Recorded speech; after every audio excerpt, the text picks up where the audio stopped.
Hello and welcome to State Scoop's Priorities Podcast. I'm Colin Wood, State Scoop's Editor-in-Chief. This week, we're taking a closer look at the recent cyber attacks against the nation's water utilities, a coordinated attack, the full extent of which is still being uncovered. But first, here are the other biggest state and local government IT news stories of the week.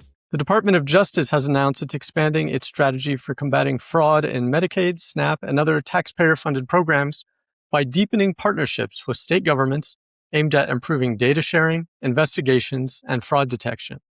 Work with Alabama, Florida, Georgia, Louisiana, Mississippi, North Carolina, and South Carolina is designed to improve information sharing, identify fraud earlier, and coordinate prosecutions across jurisdictions. A recent report from the National Conference of State Legislatures outlined bipartisan policy recommendations for strengthening state childcare systems, including addressing disparities in tech systems between state agencies and local providers, and the need for better data sharing across agencies. In an interview, Jenna Bannon, Associate Director of the conference's Children and Families Program, explains why it's critical to use technologies that simplify state systems. The National Governors Association has announced a new partnership with Raise US, a nonprofit workforce initiative launched in June by two former governors, aimed at helping states develop effective AI workforce initiatives. The new $1 million project will, according to organizers, quote, identify and amplify new policy models. Late last month, headlines began to crop up in local news outlets in Minnesota about a cyber attack that had disrupted water utilities in some communities. Soon, the state government announced that at least 30 communities had been affected. Then, the federal government announced that actually, at least 8 states had been targeted. And as of August 4th, which is today, the day that I'm recording this, ABC News reported that the number of states involved is at least 12. There are still a lot of unanswered questions surrounding the attack. And to gain some clarity on the issue, I interviewed two very well-informed and insightful experts in operational technology. One is Mauricio Papa, a computer science professor at the University of Tulsa, who you'll hear from later. But first, here's Patrick Gillespie, who directs the OT practice at the firm GuidePoint Security. Yeah, thanks, Colin. Yeah, Patrick Gillespie. I'm the OT practice director at GuidePoint Security. Been at GuidePoint Security for 4.5 years, and also been in the industry, primarily transportation and manufacturing, for over 20 years. I'm also on the board of the OT Cyber Coalition in DC as the vice chair of communications. All right, great. So if you could communicate to our audience, why does something like this happen? Got it. So why this happens is we have threat actors wanting to target critical infrastructure in the U.S. essentially. The ease of why it's happening, or why it's happening so prevalently right now, is that these are inherently insecure devices that are directly connected to the internet. So they have no firewall, no cyber protections on the devices themselves, or a firewall in front of them. So there it is. It's not sophisticated attacks. It's essentially kind of low-hanging fruit, just devices that are legacy, sometimes years or decades old, without encryption, without authentication, or sometimes default credentials, and then also running clear text protocols, and then of course with no firewall or security gateway in front of them. Yeah, and one question that I get asked sometimes is whether these sorts of attacks, and this attack in particular, which the information we have as of this recording is that it's affected Minnesota and then 7 other states. I don't know if you or others, well, somebody probably knows who those other states are. I don't know that I do, or that it's been reported widely. I looked before we started this interview, and I don't think those states have been announced. But one question I get asked a lot is, why did they go after Minnesota? And I always assumed that it's because they're twisting the doorknobs on every door, and they were able to get into Minnesota. So it tends to be more opportunistic, but I'm curious to hear from an expert whether that's a correct read on the situation. Now that's a great analogy, Colin. So the not having any protection. So essentially, like you said, all the devices that are directly connected to the internet that are affected by these attacks and these advisories from CISA are essentially unlocked doors. So, like you said, a bunch of doorknobs have been tested. The reason that it's hitting water, wastewater, is a lot of these small utilities have no support for cybersecurity. They don't have dedicated cybersecurity personnel to understand, what needs to happen. And a lot of these IP addresses are the owner of the IP addresses are cellular providers. So it's essentially a cell connection connected to these PLCs, and that have been connected to these PLCs for sometimes years. So yeah, it's very, very opportunistic. It just so happened that that these were tied to water wastewater systems, and CISA put out this advisory initially, I think back in early April. So these attacks have been happening for a while. They've had more time to do enumeration, those kind of things, and then figure out, I guess then they decide which ones to attack, so on and so forth.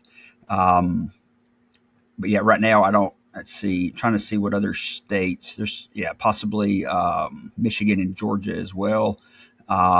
But yeah, it's very, very opportunistic. I don't think they specifically targeted Minnesota as a state versus Michigan or any other state, right? I think it's very, very opportunistic to where it's, like I said, low sophistication attack. Right.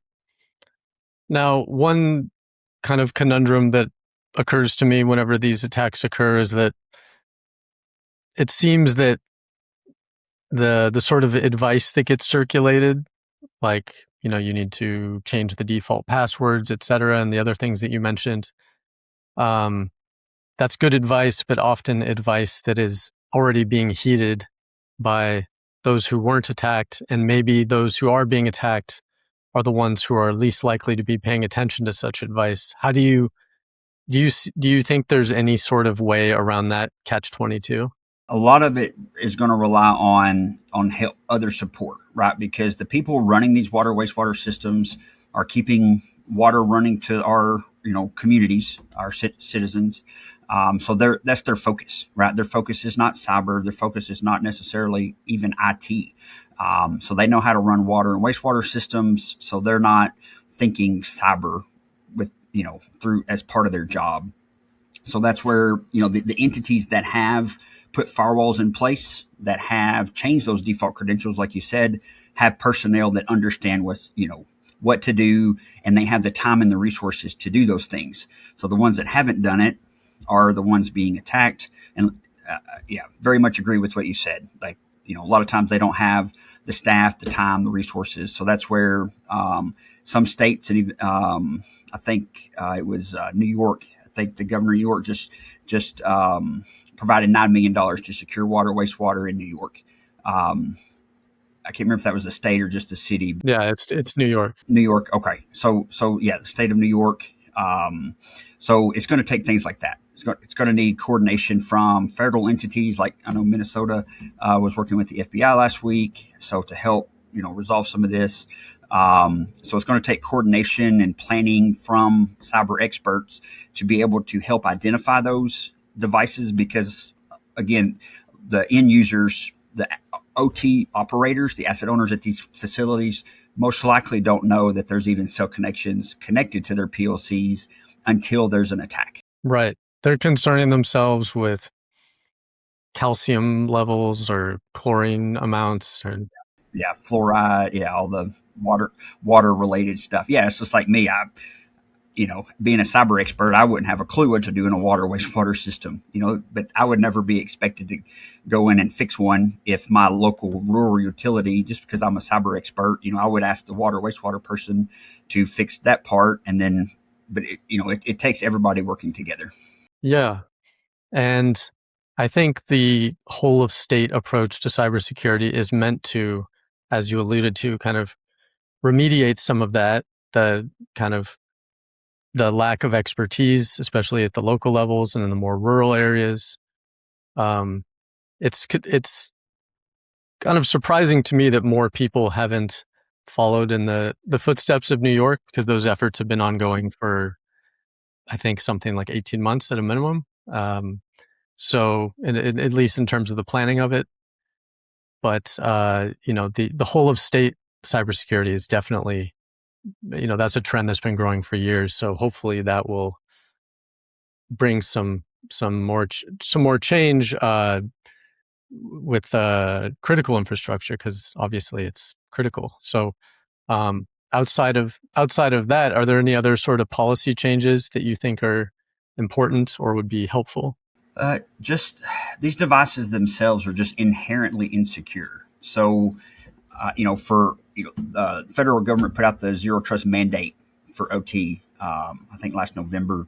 So a lot of these devices could, even if there were a firewall in front of them, would not be able to support that. So if there was an attack that went in to the IT side, like Colonial Pipeline, for example, that attack came in through the IT side of the network. So with these devices not having cyber hygiene, there should be a baseline of foundational requirements for any of these assets that are tied to critical infrastructure. Instead of just recommending or putting out advisories on changing default passwords or using encryption, there should be foundational requirements for that way when New York does fund $9 million for cyber, that if they buy new devices, that those new devices do not have default creds, they're using encryption, they're not exposed to the internet, they're using secure remote access. There should be, foundational requirements for that.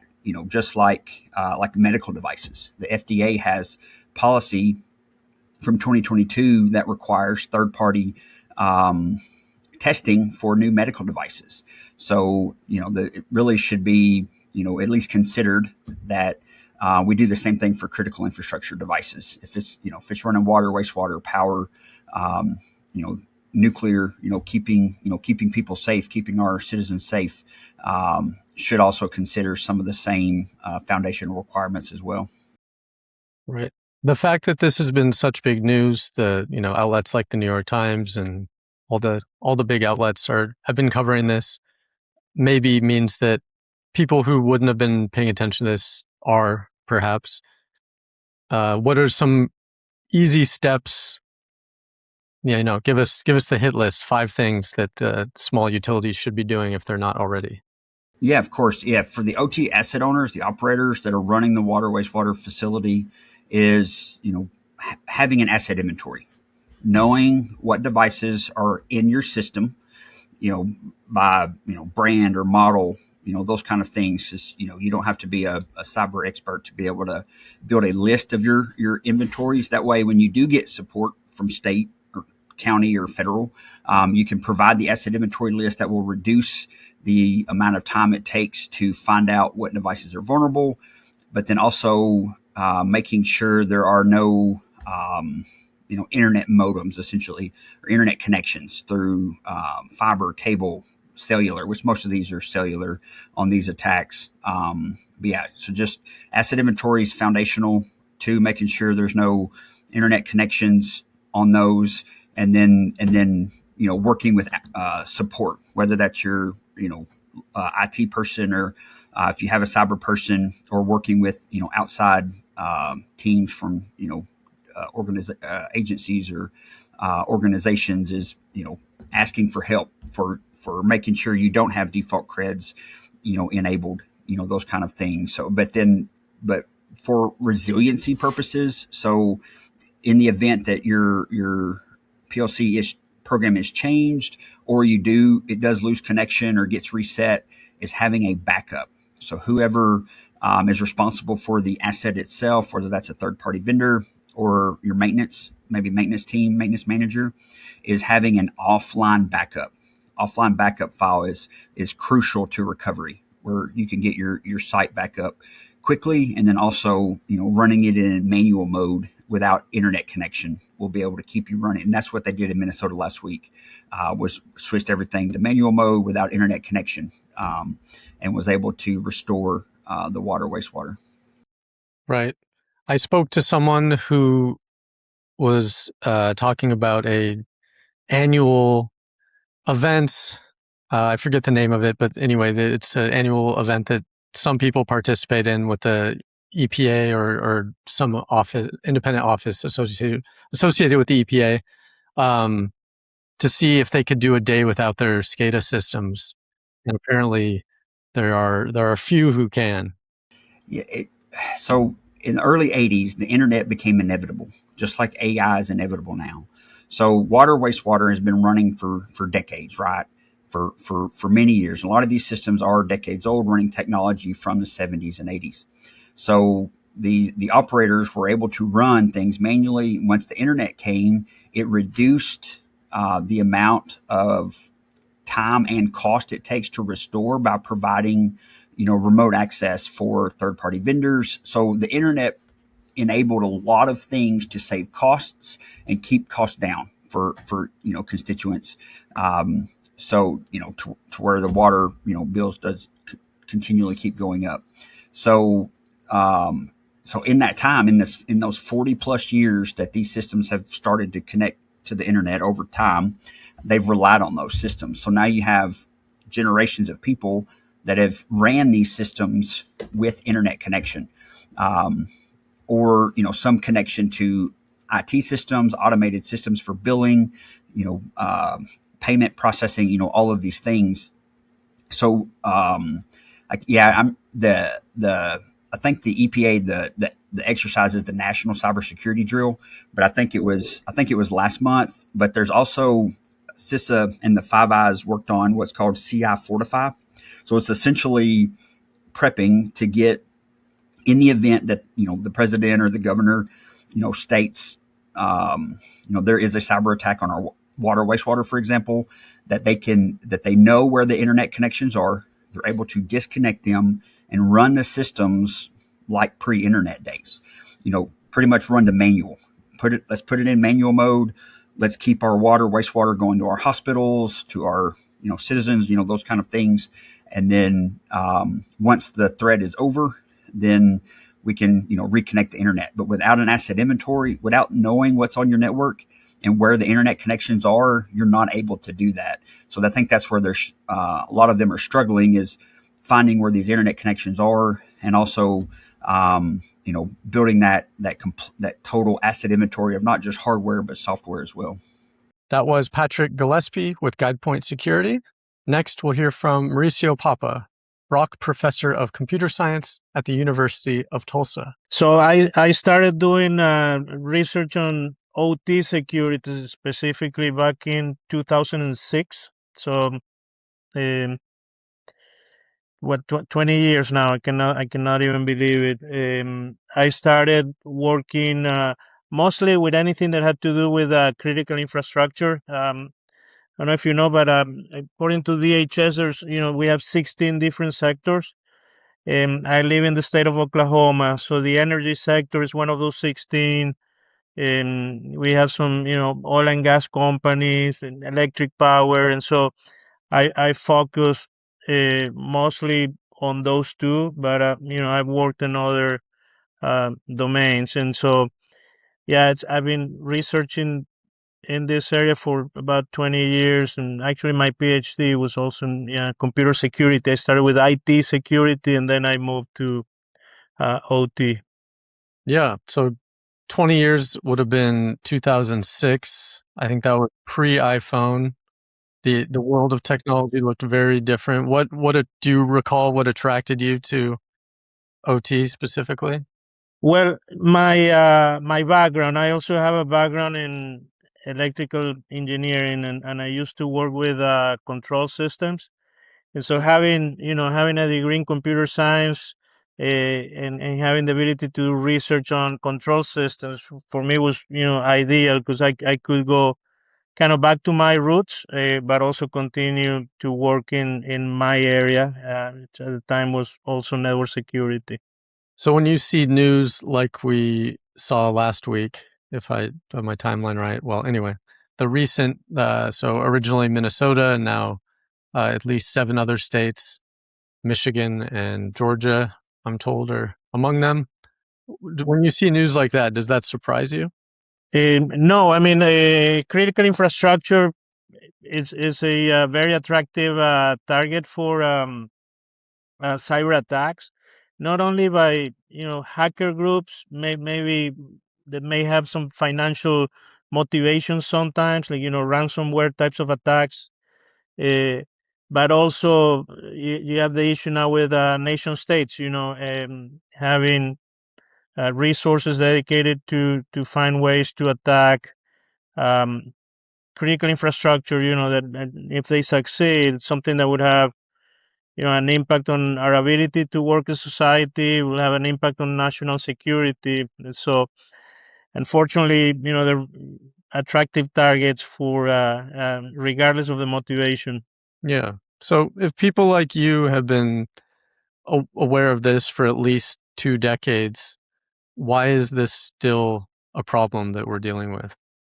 Well, cybersecurity and technology, they're always evolving. Um, we just to give you a little bit of history, maybe the first time that a U.S. president recognized that we had to do something about critical infrastructure and cyber attacks was back in 1998 with President Clinton. So we've been working on that area for a number of years, and we've been learning with time. So just to give you an example of things we've learned, back in 98, President Clinton gave agencies 5 years to come up with a strategy to protect the critical infrastructure. And so what happened before the 5 years went up, back in 2001, we had September 11 attacks. And so then we learned that not all critical infrastructure is the same, that we had to have priorities and categories, and there were things that we needed to bring up first. And that's why they came up, with the 16 sectors and created DHS and all that. But like I said, technology is always evolving. The internet, as you probably know, I mean, this maybe not so much of an issue back in 2006, but we want to connect everything to the internet. It's so convenient. It's right there. You don't even have to move to get access to data. And so as a result of that, now systems that used to be isolated, like control systems, used to be more isolated than are nowadays. uh, they're being increasingly connected to the internet, and with that, you leave them, more open to attacks, and so we need to remain vigilant. Yeah. So I'm not so naive to think that any system could be totally secured, but I wonder if maybe there are at least steps to go in the right direction toward, uh, or at least there are steps to go in the right direction, whether you're talking about industry or government rules about, even even if you can't totally secure it, maybe creating some sort of technology where it doesn't work until you've changed the password or something really basic like that. Yeah, we have to, and we have some guidelines, basic guidelines for securing this type of systems. Uh, I mean, the first one and probably the most obvious one, a cyber attack occurs because someone had access to the resource that's connected to the network. So one of the first things that we sort of need to do, and this, by the way, is one of the recommendations given to the water utilities that were under attack, is just to make sure that the digital controllers that we call PLCs, programmable logic controllers, to make sure they're not accessible through the internet. And so that would probably be one of the first things, remove direct access through the internet. You can also sometimes have indirect access. Networks is just a sequence of nodes that are connected, but at the very minimum, that'll be probably the first thing that we need to do. And then the other things that we need to recognize is, once someone has access, the reason a cyber attack occurs is because there's a device that has some sort of a vulnerability that can be exploited. And so the second thing we need to do is be aware of what kind of vulnerabilities maybe apply to some of the devices we have, and then make sure we have protections against those vulnerabilities. So those are basic two things. We have, there's guidelines also on how to configure the network, the topology or the shape of the network, and make sure, in the case of OT in particular, one of the first recommendations that are usually made, apart from making sure they're not accessible from the internet, is what we call make sure we segregate networks, which means make sure that OT systems are on their own networks when they're isolated. And so there are good practices out there, some from the federal government. NIST has guidelines. And then there are some sectors that are maybe more regulated than others that have specific regulations that have to do with network security or critical infrastructure protection. Hmm. But even if we had really well-designed rules that were instated tomorrow, we're talking about tens of thousands of water utilities. How do you could do it tomorrow, and then 10 years from now, there would still be ones out there that hadn't shored up their defenses yet. I was reading that, yeah, they're estimated here in the U.S. more than 150,000 water treatment facilities or water systems.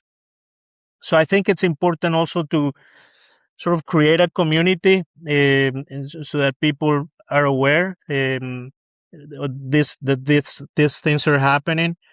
Maybe a little bit of training and education on some of the basic things that I was just telling you that we can do would be good. Uh, I think also resources. The particular case of, I believe, water and water treatment systems. They're typically under the control of local government or municipalities, and unfortunately, sometimes they don't have all the resources that they need. They're sometimes very small operations. They may not have the budget or trained people that can actually protect those systems. Yeah. When you look at industry and the sorts of products that are available, do you see any opportunities there for improvements where cybersecurity is concerned? Yes, and we are. There's a lot of work that's being done specifically for OT, because we've been aware that cyber attacks are a possibility for a very long time. Like IT security, we've been working probably much longer than in OT security. Uh, so there are technologies that we can use. But the thing we need to recognize is that OT systems have different requirements than IT systems. So maybe tools that work very well in IT may not work very well in OT, mostly because they have different needs. So uh, AI right now, it's being used a lot in the OT domain to detect, mostly to help detect anomalies on the network, and be able to alert the IT security professionals. So there are tools, and there's also a lot of research that's being done.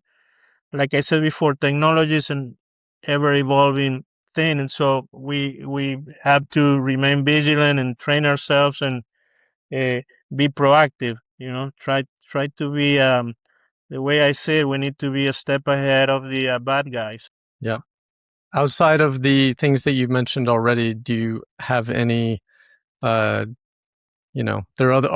there are other resources for this. There's CISA and lots of different groups and stuff, but yeah.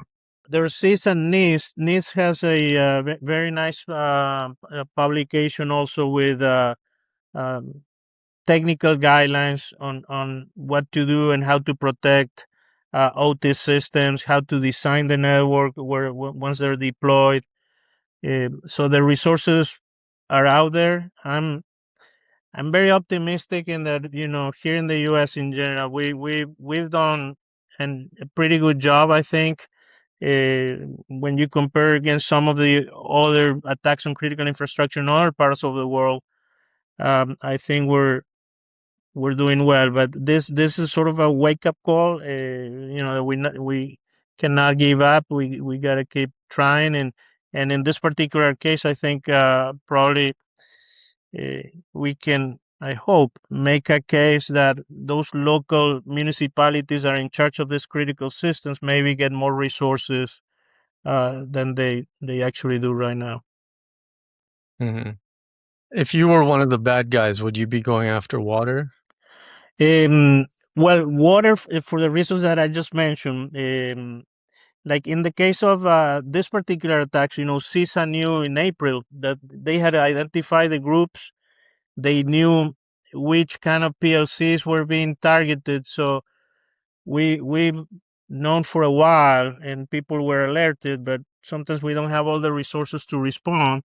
And so in this particular case, like the first reports that I read, they said, they attacked 30 facilities.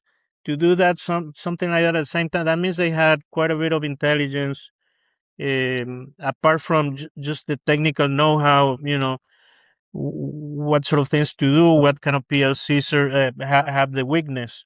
Um, so water treatment has, and water systems in particular, have that problem. Electric power sector, there's more regulation there and more resources, I believe. Um, Same thing, oil and gas. You have big companies. So if you have to go or look for targets that are maybe more attractive in the sense that it looks like might be easier, water systems, yeah, are one of them. Right. Do you think that's because when you think of uh, maybe an electrical grid or something like oil, those sound like flammable things that you can kind of blow up, but water is like, it's just water. You can't blow up water, right? Ye- Yeah, except that is true. Except that we drink it. That there's public safety issues. The other difference between let's say water and electric power is like the dynamics in the time domain of both types of systems. When you have an electric power grid, you do something bad, you'll notice it almost immediately. So you have to be able to respond very, very quickly. On a system like water systems, where they're more like sometimes even gravity driven, things occur much slowly, and sometimes you have more time to respond. Yeah. That could be really insidious too, if there's a gradual change in chemical levels or something like Are taking a look at the chemicals and the properties of the water. If you have a cyber attack on one of those systems, that obviously wouldn't be good, especially if they're handling chemicals. And then when you look at water, the plants that are treating wastewater, that has an impact on environment and maybe also public health. Uh, so yeah, both of them, uh, both sides, I think, are, in the case of water, equally important. And my understanding is, in this particular attacks, that there were systems where they had to recommend or tell people to boil their water, which probably means they're not sure that uh, it's drinkable. Right, right. Well, I remember how difficult it was to track down the bug with the lettuce. Definitely. If there was, Mhm. It's I mean, we like I said, you never know, and the impact in the case of critical infrastructure, or when you have things with the food and supply chain, um, those are real risks. And in IT security, I tell people, I'm sure if you're using Windows or Mac OS or probably any other operating system, we're used to rebooting and installing updates almost every week. When you're talking about critical infrastructure, we cannot do that. Like I said before, the security needs of an OT system are much different. uh, you're sometimes using equipment that's very old, that's legacy equipment.